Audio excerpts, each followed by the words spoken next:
காங்கிரஸ் கட்சியும் திமுகவும் இலங்கைக்கு கச்சத்தீவை தாரை வார்த்ததாக கூறும் பாஜக 10 ஆண்டுகளாக ஆட்சியில் இருந்தபோது கச்சத்தீவை மீட்க ஏன் நடவடிக்கை எடுக்கவில்லை என்று மூத்த தலைவர் EVKS இளங்கோவன் கேள்வி எழுப்பியுள்ளார்.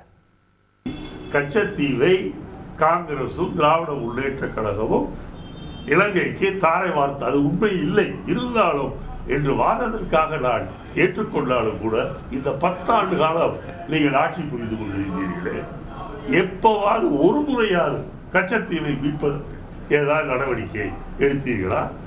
உங்களை பொறுத்தவரையில் மிகப்பெரிய நாடான சைனாவை கண்டாலும் பயம், மிகச்சிறிய நாடான சிலோனை கண்டாலும் பயம், பக்கத்து நாடான பாகிஸ்தானை கண்டாலும் பயம்.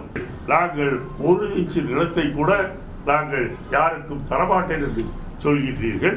ஆனால் சைனாக்காரன் அருணாச்சல பிரதேசத்தில் கிட்டத்தட்ட 30 இடங்களை அவள் ஆக்கிரமித்துக் கொண்டு அந்த இடங்களுக்கான பெயரையும் மாற்றி வைத்திருக்கின்றார். செய்திகளை உடனுக்குடன் தெரிந்து கொள்ள உடனே சப்ஸ்கிரைப் பண்ணுங்க.